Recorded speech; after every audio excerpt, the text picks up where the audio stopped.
Hola, ¿qué tal, amigos? Bienvenidos a Entre Domingos Podcast, tercera temporada. ¡Yay! Cuando la vida con ustedes, sucede. Su equipo favorito de Entre Domingos. ¡Yay! Jordi San, Nane, Mother Nane y Stephanie Garman. Muchas gracias. Ya se fue. Muchas gracias, amiguitos. Y ya desaparecieron del set. Están tomando posiciones porque hoy, nena, iniciamos la temporada 3 de Entre Domingos. ¿Puedes creerlo? ¡Qué emoción! Estamos muy contentos de empezar esta temporada 3.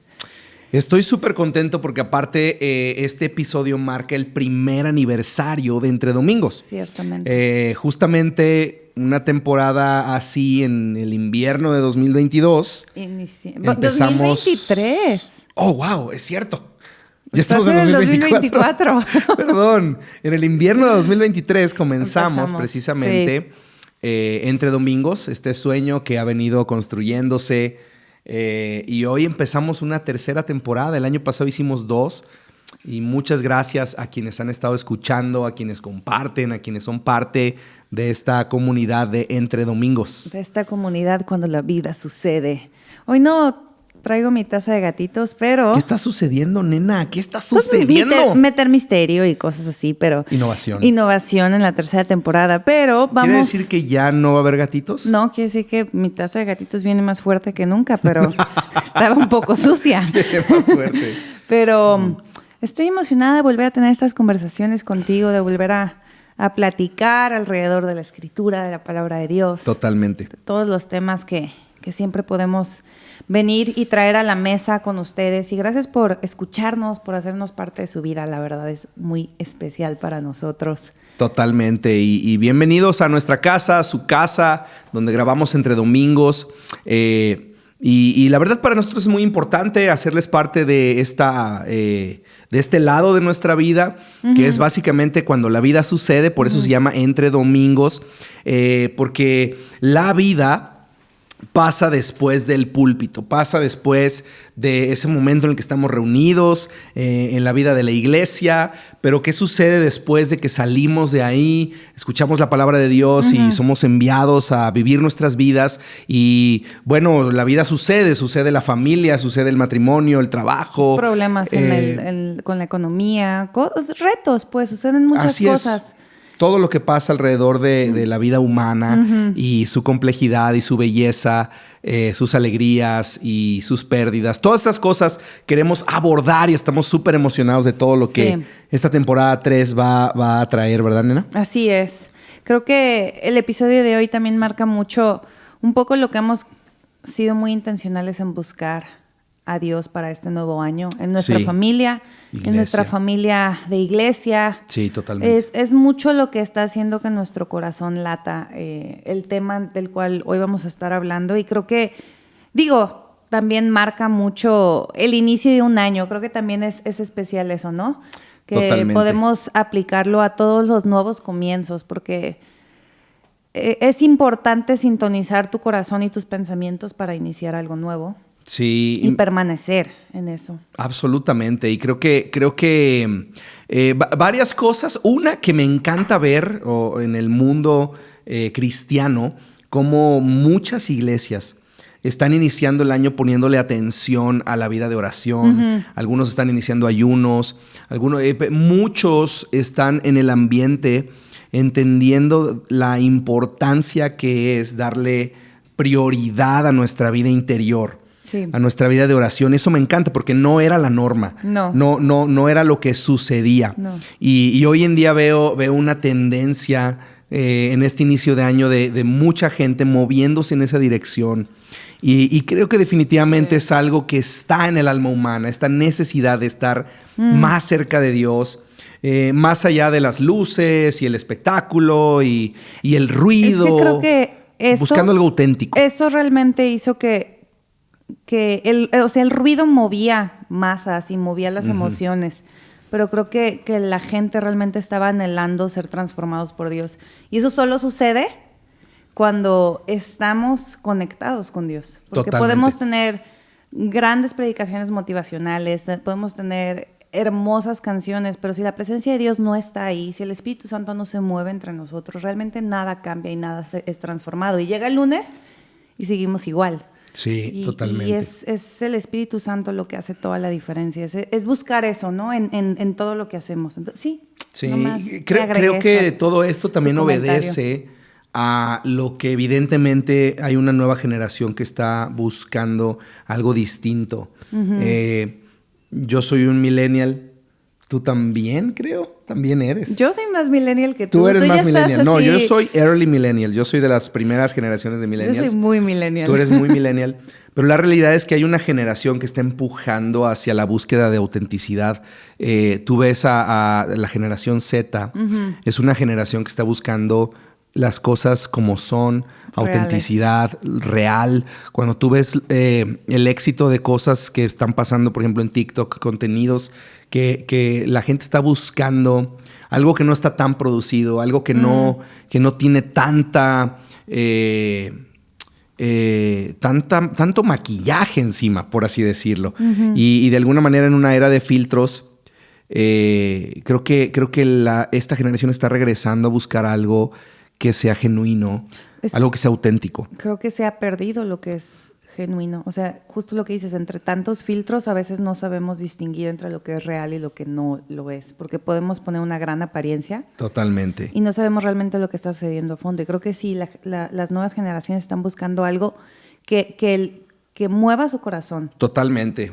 Que conecte con ellos de formas mucho más allá de las apariencias. Entonces, creo que todos están en búsqueda de Dios y se va viendo de formas diferentes, pero final de cuentas todos queremos conectar con el corazón de Dios. Sí, de maneras mucho más honestas, y creo que definitivamente eso ha sido lo que el Espíritu Santo ha estado imprimiendo en nuestra vida personal, en nuestro corazón, en nuestra vida familiar. Cómo se ve en nuestra vida cristiana más allá de las prácticas dominicales, de asistir a una iglesia, de seguir, digamos, una serie de prácticas religiosas, pero qué tan profundo, qué tan auténtico es nuestro perseguir a Jesús. Y creo que este inicio de año es fundamental pensar en esto, y no te vayas a desenganchar de esta conversación, porque justamente el domingo empezamos a hablar de la vida secreta de Jesús. Sí. Y yo decía que muchas veces para nosotros los cristianos la oración pareciera como el brócoli en el plato de comida. Es esto que sabes que tienes que hacer, pero no te encanta. O sabes que te hace bien, pero sabes que te hace bien, pero no sabes cómo hacerlo o qué ponerle para podértelo comer o para poderlo practicar. Entonces, creo que de alguna manera tratar de venir a la práctica, a lo aterrizado de cómo se ve la realidad de esto, puede ayudarnos un montón a acercarnos más a esta vida de autenticidad en Dios, a esta vida que va por debajo de la superficie, por debajo de lo visible, por debajo de lo externo, a una vida mucho más profunda en lo interior. Sí. ¿Cierto? Ciertamente. Para mí, y te lo he compartido, y justamente tuvimos en la semana 24 horas de ayuno y de adoración y de oración en la iglesia, y fue de veras precioso. Pero Dios estaba así cavando profundo en mi corazón con esta frase de este verso que solamente dice el Salmo 73, 28. Dice: más para mí estar cerca de Dios es mi bien. Es mi bien. Muchas veces creemos que nuestro bien está en la siguiente cosa que nos falta, en la siguiente cosa que tiene que pasar, en el siguiente evento que tenemos que lograr lanzar, la siguiente medalla que me tengo que colgar. Proyecto. Pero esta frase: para mí el estar cerca de Dios es mi bien. Así es. Es todo lo que quiero, todo lo que necesito, una mayor cercanía con Jesús. Y a medida que perseguimos eso, nuestro bienestar aumenta. Estar con Él es lo que produce el bien para mi vida. Y creo que tenemos que aterrizar de formas prácticas esto que planteas, porque a veces lo leemos, lo idealizamos o lo romantizamos, pero realmente ¿qué significa estar cerca de Dios? ¿O cómo podemos verlo? Creo que hemos estado... Voy a sonar redundante, pero meditando en la meditación. O Sí. sea, ¿en qué significa la meditación, la contemplación?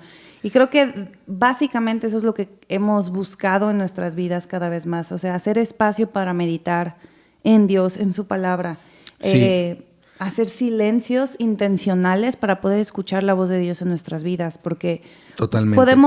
podemos leer este salmo, por ejemplo, que tú mencionas, o entender que realmente queremos estar cerca de Dios, pero ¿cómo lo hacemos? ¿Cómo hacemos ese espacio? ¿Cómo hacemos ese hábito de meditar, de escuchar la voz de Dios? Porque a veces siento que las personas no saben cómo escuchar la voz de Dios. Sí, y creo que por lo mismo, para llegar a esa capa de contemplación, tenemos que dimensionar que oración se ve de diferentes maneras. Pudiéramos decir que oración es hablarle a Dios, oración es hablar con Dios, Sí. Oración es contemplar o mirar a Dios. Todas ellas son parte de la vida de oración. Así es. Y son fundamentales. Y creo que a medida que las entendemos es que podemos practicarlas.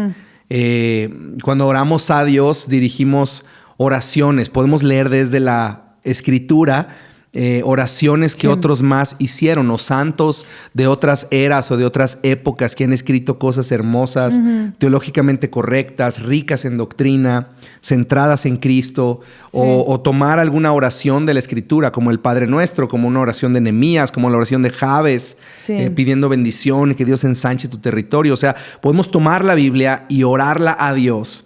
Y de esta manera tomamos esto que se llama oraciones litúrgicas, que alguien más escribió, que nos ayuden a dirigir nuestro corazón a Dios a través de lo que alguien más pensó antes y que nos ayudan a utilizarlo para orar de una manera cristocéntrica y de alguna manera ayudarnos a dirigir nuestros pensamientos a Dios.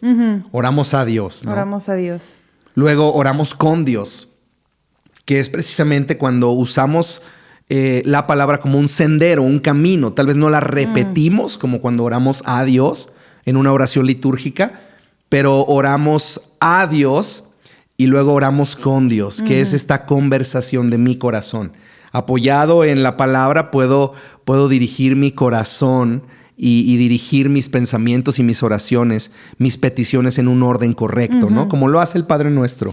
Primero pido su reino, su voluntad, reconozco que es mi Padre, está en los cielos. Y después que pido de acuerdo a lo que Él quiere, de acuerdo a lo que está en su corazón, entonces empiezo a pedir por el pan diario de cada día, perdón por mis pecados, perdonar a los que me han ofendido, pedir que me libre de tentación, que me libre del maligno. O sea, todo eso es un orden que puedo llevar, un sendero que puedo seguir. Y después llegamos a esto, que es la contemplación, que es cuando miramos a Dios, ¿no? Esta tercera capa en nuestra vida de oración. Sí, yo lo veo así. Oración es hablar. Sí. La escuchar, lectura ¿no? de la palabra es conocer a Dios. Y la meditación es escuchar a Dios, es alinear nuestros pensamientos para escuchar y entender a Dios. Sí. No totalmente. sé si piensas igual que yo, Me pero yo lo encanta. entiendo así. Sí. O sea, yo entiendo que cuando estoy orando, yo hablo con Dios, o hablo a Dios, o todo esto que nos explicaste. Cuando leo la palabra, conozco a Dios. No, creo que parte de la confusión en la oración es que no conocemos a Dios. Totalmente. No conocemos sus caminos, no conocemos cómo funciona, no conocemos sus principios. Y por eso, cuando leemos la Escritura, Dios se revela a nosotros a través de cada palabra. Y entonces es como un círculo vicioso que nuestras oraciones se alinean a su palabra. Pero la meditación es este espacio intencionalmente que hacemos para poder escuchar la voz de Dios. Totalmente. De hecho, hay este concepto que santos de otra época han utilizado pensando en la lectura de la Biblia, que se llama lectio divina, que es cuando leo la Escritura, pero a la vez dejo que la Escritura, a medida que yo la leo, me lee a mí. Es decir, con el corazón abierto dejamos que la palabra viva traiga vida y verdad a nosotros. Y que nos revele el carácter de Cristo y el corazón de Cristo y el Espíritu de Cristo en cada pasaje. Claro, porque digo, si nos vamos por ahí, los fariseos leían la Biblia. Totalmente. O sea, leían el Torá. Bueno, oraban. Oraban y aún así no permitían que Dios los leyera a ellos. Exactamente. O sea, Jesús mismo los confronta en cuanto a esas cosas. De hecho, Mateo 6:7 dice, no uses vanas repeticiones. O no parlotees de manera interminable, dice otra versión de la Biblia. Sí. Porque hay esto, ¿no? Necesitas pedirle al Espíritu Santo que mientras lees, mientras oras, Él te examine a ti y Él te revele a Jesús en cada cosa. Sí. Y en todo lo que haces. Creo que regresamos al principio de la autenticidad. Es como si Dios dijera, qué padre lo que me estás diciendo. Sí. Pero ¿por qué no ahora me lo dices más honesto que correcto? Muchas veces somos una generación en la que estamos acostumbrados tanto a tener filtros y tan acostumbrados a hacer manejo de imagen, que todo el tiempo necesitamos poner nuestra mejor cara, nuestra mejor fachada para agradarle a alguien más, para que la gente piense de mí con mi mejor versión. Y es irónico porque en la vida espiritual, en la vida interior, lo que Dios quiere es, Salmo 51, tú amas la verdad en lo íntimo. Él ama la autenticidad. Él me conoce como soy. Y básicamente lo que quiere es que le traiga mi vida como está. No poniendo una fachada de perfección, sino viniendo con la autenticidad de quién soy, porque finalmente, de todas maneras, yo ya soy conocido por Él. Uno de los salmos que más me ayuda en esos momentos de Salmo 42, que están estos salmistas, o sea, son los descendientes de Coré, y son estos levitas que están cantando y recordando acerca de todas las cosas hermosas que habían vivido en Jerusalén y ya están lejos de la ciudad y están desanimados y están tristes. Y este salmo me gusta mucho porque es como si ellos mismos se contestan en su desánimo o se contestan en todas estas cosas que están pensando y se contestan recordándose la palabra de Dios. Y creo que es el centro de la meditación. Es cuando nuestros pensamientos comienzan a divagar y estoy triste, estoy desanimado, me siento... en la Nueva Traducción Viviente, este Salmo 42, el versículo 4 dice, se me destroza el corazón. O sea, están completamente frustrados con lo que está sucediendo, tristes. Y versículos más adelante dicen, pondré mi esperanza en Dios, nuevamente lo alabaré, mi Salvador y mi Dios. Estoy profundamente desalentado, pero me recuerdo, voy a poner mi esperanza en Dios. Y luego vuelven a repetir lo mismo en este salmo. O sea, estoy triste, estoy desanimado, ok, pondré mi esperanza en Dios. Y eso hace la meditación, eso hace puedes llegar delante de Dios con estas emociones auténticas, con este corazón destrozado como llegaban ellos. Todos los salmos son oraciones tan auténticas y tan genuinas. La oración de Ana, me encanta la oración de Ana cuando... Hasta el sacerdote Elí le dice, ¿estás borracho? ¿Qué te pasa? O sea, porque llegó deshecha y destrozada. Y Dios ama esas oraciones. Sí. Pero más que llegar a desbordar nuestra queja, creo que es llegar a pedirle a Dios que Él transforme nuestra queja en gratitud. Creo que lo interesante es que a medida que traemos lo que hay en mi alma, ya sea amargura, ya sea enojo, ya sea resentimiento, ya sea venganza, ya sea la emoción que estés experimentando a medida que se la traes a Dios. Es como si la oración calibrara mi visión. Sí. Como cuando vas con el optometrista a que te cheque la visión por unos nuevos lentes y te sienta ahí y de pronto empiezas a ver borroso. A veces hay una casita ahí adelante, no sé si les ha tocado eso, pero está una casita, hay un campo y entonces vas viendo borroso y de pronto se calibra y empiezas a ver con claridad. Yo veo, interpreto la oración como este lugar en el que mi visión se alinea a la visión de Dios para alcanzar a ver lo que Él ve. No la vida como yo la veo, como yo la interpreto, pero como Él la ve. Entonces puedo traer mis emociones desde un lugar no sano, desde un lugar no correcto. Muchas veces los salmos empiezan bastante violentos, bastante vengativos. Hay muchos muy padres, muy divertidos.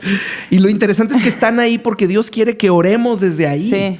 O sea, Dios no se asusta por las emociones humanas. Dios diseñó el alma humana, pero quiere que vengamos a Él para purificar nuestras intenciones, modificar los deseos de nuestro corazón y ayudarnos a procesarlos a través del Espíritu Santo. Y eso hace la meditación. En la oración podemos desbordar todas esas emociones, sentimientos, palabras, todo esto, pero en la meditación nos concentramos como dice Filipenses, dice, nos concentramos en las cosas que son de Dios. Así es. Traduje este versículo de The Message porque me gusta mucho. Dice, resumiendo todo, amigos, diría que lo mejor será que llenen sus mentes y mediten sobre cosas verdaderas, nobles, respetables, auténticas, convincentes, amables. Las mejores, no las peores. Lo bello, no lo feo. Cosas para alabar, no cosas para maldecir. Pon en práctica lo que aprendiste de mí, lo que escuchaste, viste y realizaste. Esto le dice Pablo a la iglesia de Filipenses. Haz eso y Dios, que hace que todo funcione en conjunto, te creará más excelentes armonías. En otra traducción, la Nueva Traducción Viviente dice, Dios de paz estará con ustedes. Es decir, en la oración podemos expresar todo, pero en la meditación es que depositamos la palabra de Dios, contemplamos la palabra de Dios y permitimos que eso permee nuestros pensamientos. Así es. En la oración sacamos, pero en la meditación hacemos que entre la palabra de Dios a nuestras mentes. Y eso es lo poderoso de la meditación. Así es. Y eso es lo poderoso de la oración. Y eso es lo poderoso de estar haciendo estas cosas constantemente. Porque si no oramos, entonces no vamos a conocer lo que hay en nuestro corazón. Pero si no oramos y después meditamos en la palabra de Dios, entonces no vamos a conocer lo que Dios piensa acerca de esas cosas que hay en nuestro corazón. Así es. De hecho, alguien dijo que nos convertimos en aquello en lo que meditamos. Uh-huh.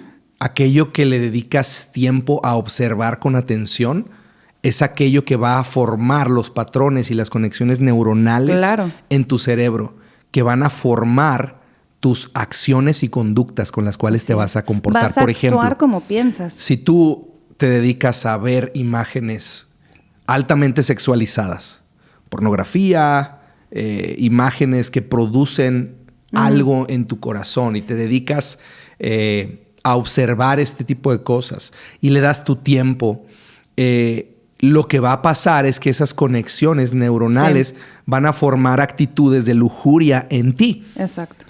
Porque es a lo que estás dedicándole tiempo a observar con atención. Uh-huh. Los que se dedican a estar viendo las noticias todo el día, tú obsérvalo. Tú escuchas las noticias. No es una persona que vive en paz, que vive con un espíritu de gozo y templanza en su vida, sino que vive preocupado por el escenario político y asustado por una nueva guerra que empezó y cínico con la manera en la que el mundo está. Todo eso sucede cuando tú dedicas tu prioridad de tiempo a ver noticias. Sí. O a ver el problema nuevo que está aconteciendo en el mundo, la nueva pandemia que viene. Cuando ese es a lo que dedicas tiempo para observar y contemplar, lo estás repitiendo en tus pensamientos. Va a generar patrones neuronales que van a producir una respuesta nerviosa y ansiosa en tu vida. Sí. Eso se llama neuroplasticidad. La neuroplasticidad es, fíjate, voy a leer esta definición, es la potencialidad del sistema nervioso de modificarse para formar conexiones nerviosas en respuesta a la información nueva.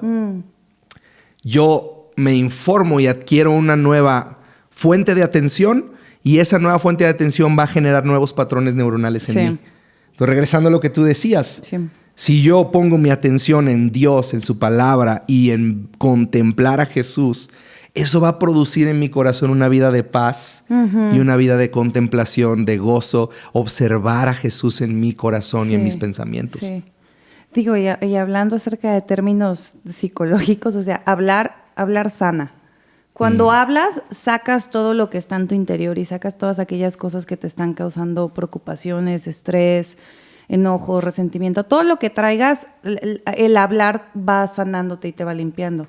Y es por eso que Dios nos invita a una vida de oración, porque hacemos eso, sacamos aquellas cosas que no nos corresponden a nosotros. Dice la palabra que echemos en Él todas nuestras cargas.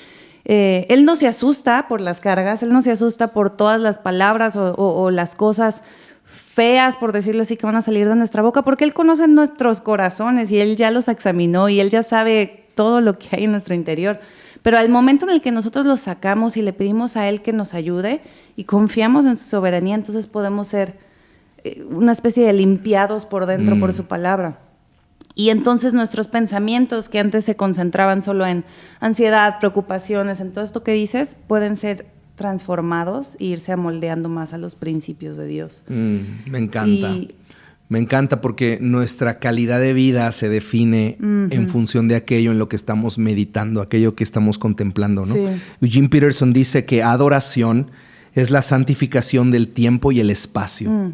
Es decir, apartar para Dios, que eso quiere decir santidad, apartar para Dios tiempo y espacio. En vez de usar mi tiempo para dárselo a cosas que destruyen mis patrones neuronales de pensamiento, le doy a Dios mi tiempo y mi espacio, y eso produce entonces adoración, porque adoración es consagrar, apartar, separar vida, tiempo, pensamientos para Dios. Yo incluiría ahí silencio, porque en estos tiempos no sabemos estar en silencio. Creo que eso se refiere cuando dice espacio, ¿no? Sí, pero es que, bueno, al menos yo puedo apartar espacio, puedo apartar 1 hora de mi día, pero me voy a distraer con la predicación, pongo las alabanzas, lo cual no está mal, pero realmente no estoy en silencio. Porque podemos incluso ponernos a escuchar cosas buenas y cosas que nos bendicen, pero nunca hicimos un silencio intencional para escuchar a Dios. Escuchamos a gente hablar de Dios, pero no escuchamos a Dios, y es muy diferente. Y al menos yo caía en el, voy a poner esto o aquello o así todo el tiempo, sin intencionalmente apartar algo de tiempo solo para estar en absoluto silencio. Y hay algo muy confrontador en eso. Cuando estás en absoluto silencio, realmente sale a la luz todo lo que está en tu interior, que puedes medio... hasta te asusta a veces lo que hay dentro de ti. Sí, porque estás tú solo con tu peor versión muchas veces. Y pensando en personas de la Biblia, pensando en la vida interior de Jesús, o sea, cuando ellos se apartaban, no se llevaban sus audífonos, se ponían a escuchar playlists de la mejor música. Sus Walkmans. Sus Walkmans o su cassette. Pero ¿sí me entiendes? O sea, a veces ni siquiera hacemos un espacio de silencio absoluto, porque vivimos con tanto ruido, y no necesariamente ruido malo, pero sí no permitimos estar con nuestros pensamientos a solas y saber realmente qué es lo que pasa por nuestro corazón y entregárselo a Jesús. Creo que es mucho de lo que Dallas Willard dice acerca de la despiadada eliminación de la prisa en nuestras vidas, que Increíble, después lo captura John Mark Comer en su libro, que así se llama, de hecho. Esta idea de tomar intencionalmente aquellas cosas, o identificar más bien aquellas cosas que están produciendo ruido, prisa. Él dice que la prisa no es del diablo, es el diablo. Wow. En el sentido de que nos empuja, nos precipita, nos saca de este lugar de silencio, nos mueve a la siguiente actividad. Y pónganlo a prueba, o sea...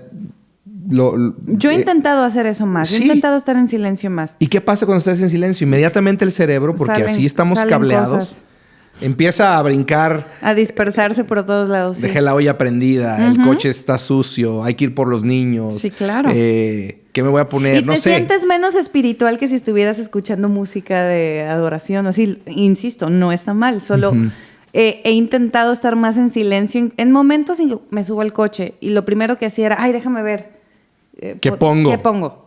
Y ahorita trato de estar, no sé, 5 o 10 minutos en absoluto silencio, y es interesante los pensamientos o las preocupaciones que tengo que no me había dado cuenta que tengo. Así es. O las frustraciones que cargo, o la condenación que traigo, o la ingratitud que traigo, sale en esos momentos de silencio. Y es como digo, wow, o sea, no sabía que eso estaba ahí. Totalmente. O no sabía que me estaba enfocando tanto en esto, o en, ¿qué voy a comer? Y digo, o sea, ¿a poco me estoy preocupando de esas cosas? Sí. No sé, no era algo que yo solía hacer. Totalmente. Y es que esta es una gran conversación, porque nuestra vida cristiana muchas veces la vemos como aquellas actividades donde estamos oyendo algo o recibiendo algo, o hay algún estímulo frente a nosotros.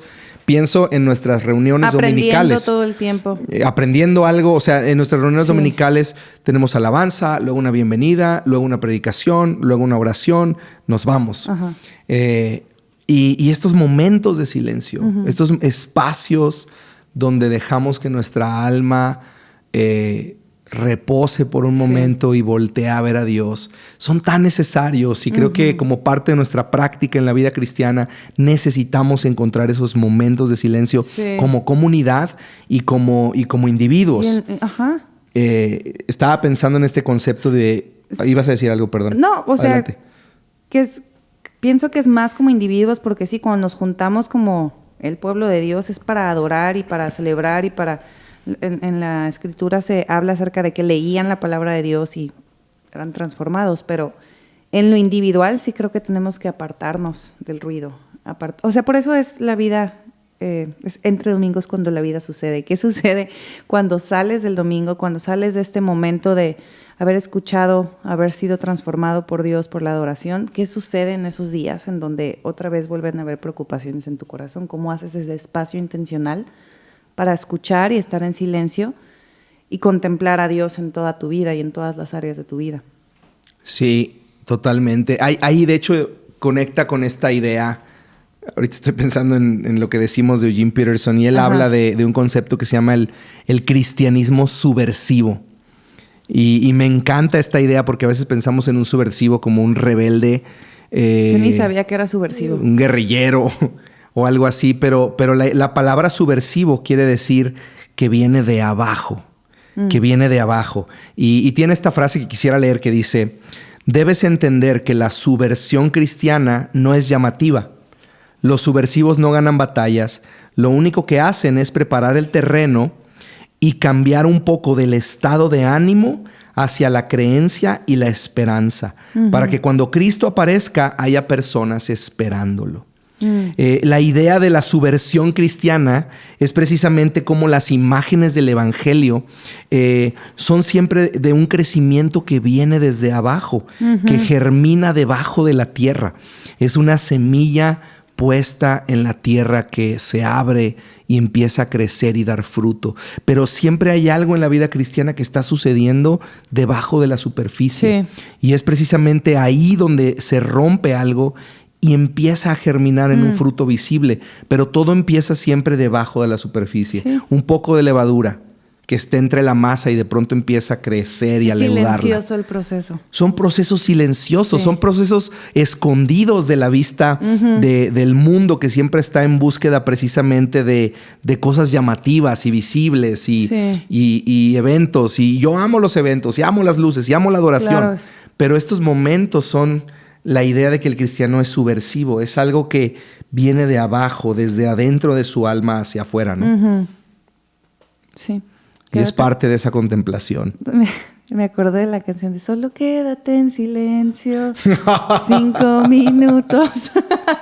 Quédense en silencio 5 minutos. La otra vez estaba viendo un reel de... No voy a decir de quién. ¿Ves? En silencio, sí en silencio me salen mis canciones del mundo. Que estaba dirigiendo una reunión cristiana, una reunión en una iglesia. Y pusieron una canción de Sin Bandera. ¿En serio? Como para cerrar la predicación. Cantándosela a Dios, pues. Wow, no sabía. Sí, estuvo loquísimo. Al rato te lo enseño. Luego puedo hablar de mis traumas de que no me llevaste al concierto de Sin Bandera una vez. Pero no nos desviemos. ¿A cuántos conciertos no te he llevado voy a volver desde a recordar. Esa fecha, Sofía? Concéntrense en lo bello, no lo feo. Cosas para lavar. Pero sí, quédense en silencio 5 minutos. O sea... ¿Te acaricio un momento? Estoy desvariando. Pero ven, eso sucede en el silencio. Comienzan a salir esas cosas de nuestros pensamientos. ¿Sabes que algo que meditaba últimamente es lo que Pablo le dice a Timoteo en 2 de Timoteo 1:7, que siempre leía este versículo y es como una dosis de endorfinas cristianas, de que Dios no nos ha dado un espíritu de temor. Pero lo leí en otra traducción, en inglés, y en vez de decir autodisciplina decía sound mind. O sea, como Dios no nos ha dado un espíritu de temor, sino de poder, de amor y autodisciplina, pero decía una mente sana. Totalmente. Y me quedé pensando en esto, sound mind o mente sana. O sea, en el poder que tiene que Dios no te ha dado una mente enferma. Porque vivimos tan consumidos por nuestros pensamientos, tan consumidos por una nueva cultura de que se enfoca en todo lo que pensamos y todo lo que puede suceder con nuestros pensamientos y necesitar ayuda para procesarlos, pero el poder está en que Dios no nos ha dado un espíritu de temor, sino un espíritu de mente sana, sí, de buen juicio, de autodisciplina. Pero para tener una mente sana necesitas realmente ir a la fuente del que te libera del temor, del miedo, de la ansiedad, de la preocupación y que te da una mente sana. Él es quien te quita los pensamientos de mal y Él es quien te pone los pensamientos de bien. Dios hace todo. Y ese versículo, la verdad, ha sido un ancla para mí este inicio de año. Y lo he meditado tanto en mi corazón y a veces cuando no realmente sé qué orar o no sé, incluso cuando estaba preparando un mensaje para el domingo o así, me concentraba y decía, Dios, tú me has dado una mente sana, o sea, ayúdame a pensar como tú piensas, ayúdame a estructurar totalmente. Oraciones como tú piensas y podemos enfocarnos en orar así. Dios, ayúdame a tener orden en mis pensamientos, ayúdame a tener una mente sana, porque creo que muchos necesitamos una mente sana este nuevo año y ser liberados de esos pensamientos de miedo y de ansiedad y de temor. Y por supuesto que mente sana, no puedes tener una mente sana si no tienes pensamientos sanos. Exacto. Y creo que la primera cosa que debe de cambiar es lo que pensamos acerca de Dios. Sí. A.W. Tozer precisamente dice que lo que pensamos acerca de Dios es lo más importante acerca de nosotros. Completamente. Ahora, esto es importantísimo porque en la medida en la que yo veo a Dios como un ser castigador, un ser duro, listo para condenarme, listo para acusarme, vivimos con ese peso de culpa en nuestras vidas que nos produce una vergüenza que nos distancia de buscarlo y de tomar tiempo para estar en silencio y contemplarlo. A medida que pensamos en Él como un Dios bueno y como un Padre amoroso, entonces la manera en la que vamos a vivir la vida, vamos a entender a Dios, va a ser modificada completamente. Ponía un ejemplo el domingo acerca de, y se los pregunto a ustedes, ¿qué es lo primero que haces al orar? Normalmente la mayoría de nosotros, la mayoría de los cristianos, lo que hace es, llegas y Dios. Y en cuanto tratas de dirigir tu atención a Dios, lo primero que viene es una lista de pecados que tienes encima. Sí, yo te decía que esa predicación a mí, esa porción me trajo mucha sanidad. Sí, o sea, de hecho hubo un silencio en el cuarto en ese momento, porque la realidad es que la mayoría de nosotros, no sé cuál sería la estadística, pero pudiera decir que por lo menos el 80% de los cristianos comenzamos nuestra vida de oración con arrepentimiento, con confesión. No, con golpes, ¿no? Ahora, confesión es parte de la oración, definitivamente. Veamos el sendero del Padre Nuestro. Observa cómo empieza Jesús a enseñarnos a orar. Dice, cuando oren, digan, Padre, Papá, mío, Padre mío, Padre nuestro, que estás en el cielo. La palabra cielo en hebreo habla de aire. Una de las traducciones para esa palabra es aire, que estás alrededor de mí, todo lo que me rodea. Que estás en mí, que yo estoy en ti, que rodeas mi vida. Eres mi Padre, soy tu Hijo. Y cuando empezamos así la vida de oración, entonces entramos en una conciencia en la que yo soy amado por Él. Lucas 3, Jesús recibe, cuando Él estaba orando, dice que el Padre lo afirmó, tú eres mi Hijo muy amado, estoy complacido contigo. Es lo mismo cuando yo vengo a orar a mi Padre, Él me afirma como suyo, como muy amado por Él. Y esto es sumamente importante porque entonces venimos a arreglar nuestros pecados, venimos a este lugar de confesión, no como un esclavo a ser flagelado por su amo, sino como un hijo que se sienta a la mesa de su padre en la cocina y conversan de aquellas cosas que tienen que ser transformadas en su vida. De un padre bueno. De un padre bueno. Yo a mis hijos nunca, yo entro por la puerta de la casa y jamás he llegado y primero llegan, Padre mío, he fracasado. Bueno, porque eres un no soy digno de ser tu hijo. Porque eres un padre bueno. O sea, por eso lo que decías, por la ayuda lo que de piensas Dios. de Dios define lo que piensas acerca de ti. O sea, si piensas que Dios es un padre malo, no vas a Exacto. entender eso, esa bondad de que Él es tu papá. Incluso cuando pensamos en el padre pródigo, que estábamos rebotando esta sí. idea. Luego hacemos un episodio de eso porque está padrísimo. Sí, pero el hijo escribe todo un speech para volver a casa después de que desperdicia todo lo de su padre y dice, ya no soy digno de ser llamado tu hijo, tómame como uno de tus jornaleros. Va camino a casa, el padre lo ve y se echa a correr hacia él. Lo abraza, lo recibe. Es un padre que sale a nuestro encuentro y que es bueno y que nos ama y que nos conoce y que sabe toda la cochinada que a veces traemos. Claro. Y aún así no se asusta. Él conoce toda la basura que estoy cargando y aún así Él desea traerme a su mesa. Y esos son los sentimientos, las emociones que el Padre tiene hacia nosotros. Así es. Y cuando nosotros recibimos eso, decimos, wow, soy tan amado. He sido invitado a una mesa, he sido traído a la casa, he sido mudado con ropas de hijo y con un anillo, y el Padre me ha hecho suyo. Y por eso dice la Escritura que es la bondad de Dios la que nos conduce al arrepentimiento. Amén. No porque la oración no venga con arrepentimiento y confesión, pero hay un lugar para eso. Y por eso la manera que pienso, regresando a la salud mental, la manera en la que pienso acerca de Dios modifica toda la manera en la que yo veo el mundo y entiendo la vida. Si soy un hijo, entonces camino en esa confianza de que puedo ir a mi padre cuando hay un problema, no huir de mi padre cuando hay un problema. Así es. Y digo, ya para más o menos terminar este episodio, hablando acerca de lo que pensamos acerca de Dios, estaba ahorita mientras hablabas recordando este versículo en Jeremías 29:11 que dice, pues yo sé los planes que tengo para ustedes, dice el Señor. Son planes para lo bueno y no para lo malo, para darles un futuro y una esperanza. O sea, Dios tiene pensamientos de bien para ti. Wow. Dios piensa en ti y quiere darte un buen futuro y quiere darte una esperanza. Y lo más hermoso de este versículo es que fue escrito a los desterrados de Jerusalén, cuando el pueblo de Dios había rechazado a los profetas, cuando el pueblo de Dios no había querido arrepentirse, cuando el pueblo de Dios no había querido obedecer. Aún así, Dios les recuerda que Él tiene planes buenos para su vida. Entonces, es la misma idea del hijo pródigo. No importa lo que hayas hecho, no importa el desastre o los pecados que haya, si llegas a Dios a buscarlo de todo corazón, porque este mismo versículo dice, me encontrarán, dice el Señor, y por fin pondré fin a su cautiverio y estableceré su bienestar. O sea, él lo van a encontrar. Van a encontrar a Dios y va a poner fin a ese cautiverio de tus propios pecados, de tus propios miedos, de todo lo que te tiene consumido en esa mente enferma, y te va a dar una mente sana. Y creo que eso es algo con lo que tenemos que vivir en paz este año, que Dios tiene planes y pensamientos para darnos un futuro y una esperanza. Totalmente. Eso quiere Dios para ti, darte un buen futuro y una esperanza. Y por último quisiera decir que sé que para muchos la connotación de Dios como Padre no es la más fácil de procesar.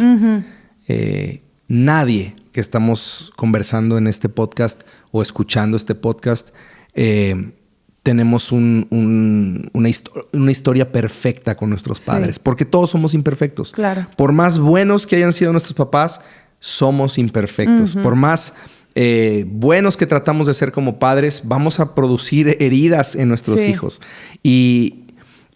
Y quiero decirte a ti que tal vez vienes delante de Dios y dices, híjole, ¿cómo le digo padre si mi padre me maltrataba, si mi padre estaba ausente, si mi padre era un proveedor distante? Quiero decirte que precisamente el viaje en el que Jesús te está invitando al unirte a Él, a dirigirte a Dios como padre, es para sanarte. Sí. Es para sanar esas heridas, es para enseñarte que Él es bueno, que puedes venir y como dice el Salmo 46, o sea, vengan y conozcan que yo soy Dios. Sí. Be still, ¿no? Estén quietos y conozcan que yo soy Dios y su gran amor permanece para siempre. Amén. Dice el Salmo 100. Y es un buen Padre y Él quiere sanarte. En este proceso de invitarte a llamarlo Padre, Él quiere sanarte y mostrarte su bondad. Sí, fue un gran episodio. Para mí el estar cerca de Dios es mi bien. Así es. Quiero animarte a que disfrutes de estar cerca de Dios este año y que comiences de esa manera. Que disfrutes los pensamientos buenos que tiene Dios para ti. Y creo que definitivamente a medida que vamos en esa dirección, la oración, la contemplación va a dejar de ser el brócoli en el plato de la vida cristiana y va a empezar a ser deleitoso necesario y sanador para nosotros. Así es. Muchas gracias por escuchar este episodio, por estar con nosotros, este inicio de la tercera temporada de Entre Domingos. Si sabes de alguien que este episodio le va a ser de bendición, compártelo, escríbenos. Queremos que Dios sea exaltado con todo lo que hacemos y manténganse pendientes porque se viene algo muy padre para esta nueva temporada de Entre Domingos. Nena. Me trabé. Nena, qué increíble tener esta conversación contigo. Te amo. Y nos vemos el siguiente episodio. Bueno, nos vemos Bueno, antes, yo te veo ahorita sí, en cuanto acabemos. Nos vemos cuando la vida suceda. Nos vemos la próxima semana. Hasta pronto. Bye.